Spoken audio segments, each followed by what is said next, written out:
शिकारी ने पेड़ के नीचे की बर्फ हटाई और फिर पेड़ पर कुछ बार चोट की। उसे फिर से खुशबू आई। अचानक कुछ बुरा हो गया। शिकारी ने बंदूक उठाई और चेतावनी दी। तभी एक विशाल आकृति तेजी से उड़ती हुई आई, जिससे डरकर उसने जल्दी से बारूद भरी। लेकिन जब वह पलटा तो बाघ पहले से ही उसके सामने खड़ा था।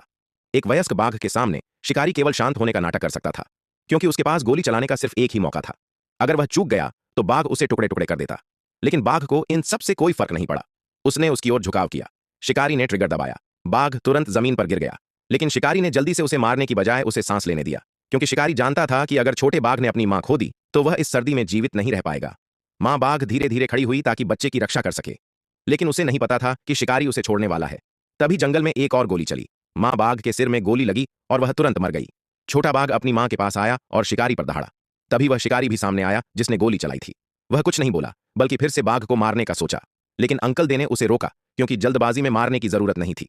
मगर उसने हार नहीं मानी। उसने कहा, अगर हम बाघ को नहीं मारेंगे तो हम इस सर्दी में नहीं बच पाएंगे। बेहतर है इसे मारकर पैसे के लिए बेच दें। अंकल दे ने उसे जमीन पर गिरा दिया और उसकी कॉलर पकड़कर कहा, मैं बाघ को अपने हाथों से मारूंगा। फिर अंकल दे ने एक गुफा ढूंढी और बाघ को वापस पहाड़ पर छोड़ दिया। डरपोक वाला सीधा गुफा में भाग गया। बाकी एक आंख वाला बाघ अंकल दे के पीछे रह गया। फिर अंकल दे ने एक जंगली मुर्गा लाकर गुफा के पीछे रख दिया। क्या ये दोनों बाघ इस सर्दी से बच पाएंगे? ये तो वक्त ही बताएगा। जल्दी ही बसंत आ गया। अंकल दे गुफा में दोनों छोटे बाघों को देखने गया, लेकिन उसने पाया कि उनमें से एक पहले ही मर चुका था और दूसरा एक आंख वाला बाघ गायब हो गया था।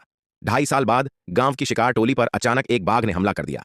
जब लोग वहां पहुंचे तो देखा कि दूसरा भाई अपनी मरी हुई पत्नी को पकड़े हुए था। असल में बाघ गलत दिशा में चला गया था और गांव तक आ पहुंचा था। अंकल देव बहुत परेशान हुआ और भाई को छोड़कर गांव की ओर दौड़ा। जब वह बांस के जंगल से गुजरा तो अचानक उसे कुछ अजीब लगा। उसने जल्दी से अपनी बंदूक उठाई। आसपास कदमों की आहट थी। अंकल दे ने सावधानी से चारों ओर देखा। अचानक उसने पलटकर गोली चलाई, लेकिन कोई हलचल नहीं हुई। अंकल दे ने चैन की सांस ली। जब वह पास जाकर देखने लगा तभी उसके पीछे बाघ की दहाड़ सुनाई दी। अंकल दे इतना डर गया कि हिल भी नहीं पाया। उसका मुंह और पैर कांपने लगे। लेकिन आश्चर्य